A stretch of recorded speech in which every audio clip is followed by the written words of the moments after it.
यांना तिवार मानाचं बंधन करून रायगड दर्शनाला सुरुवात करतो. याच्या अगोदर तुम्ही रायगड पाहिला असेल किंवा नसेल, पण रायगड किल्लाच प्रत्यक्ष पाहायचा. रायगडाचं मूळ नाव म्हटलं तर रायरीचं डोंगर.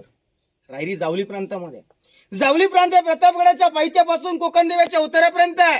हे इतकं घनदाट जंगल आहे की इतिहासकारांनी म्हण म्हटली, अस्वलीच्या केसामध्ये सोडलेली ऊस सापडेल, पण जावली प्रांतामध्ये सोडलेलं मोकाट हाती सापडणार नाही. आपल्या राजाने जावलीच्या मोऱ्यानं पत्र लिहिलं.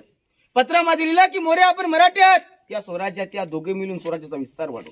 मोरे उर्मड आणि गर्विष्ठ होते. राजांप्रती उत्तर केलं की तुम्ही स्वतःला समजून घेणार राजा कोण? कधी झाला तर आज हे या जावळी प्रांताचे खरे राजे आम्ही आहोत. उद्या यायचं असेल आज तुमच्यासाठी दारू गोळा तोफखाना सज्ज करून ठेवलेला आहे. म्हणजे राजानं युद्धाचं चॅलेंज केलं. राजाने 145 निवडक सरदार जावली प्रांतात पाठवले. 15 मे 1656 ला जावली स्वराज्यात घेतली.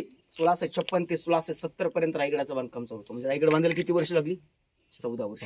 14 वर्षात बांधलं काय रायगड? 350 इमारती, 11 तलावी, 84 बांधल्या. पूर्ण रायगड बघायचं म्हटलं ना 3 दिवस अपुरे पडतात. आज आपण सर्व शुभक्त रायगडावर आलो. आज बघणार काय? दगडांच्या भिंती, विटांच्या भिंती. का तर रायगड हा 10 मे 1868 ला कर्नल पॉर्थर मेजर हॉल या 2 इंग्रज अधिकाऱ्यांनी तोफेचा मारा केला, रायगड भडीमार केला. 11 दिवस रायगड जलत होता. पण सांगायचं एवढंच आहे की रायगड 11 दिवस हा रायगड जलत नव्हता. जलत होता तो रायगडावर मराठ्यांचा इतिहास. कारण या मातीसाठी रक्त सांडवले मराठ्यांनी. 11 दिवस रायगड पेटत राहिला. कारण की इंग्रजांनी रायगड उद्ध्वस्त का केला? कारण मराठे कधी कोणासमोर झुकले नाही, वाकले नाही. कारण ज्यावेळी भारतात इंग्रज आले, इंग्रजांनी मराठ्यांवरती अभ्यास केला, भारतावरती नाही अभ्यास केला. त्यांना समजला मराठ्यांचा एक राजा असा होऊन गेला की त्या राजाने कधी कोणासमोर झुकायला वाकायला शिकवलं नाही. आणि त्या राजाची समाधी रायगडाच्या माथ्यावर आहे.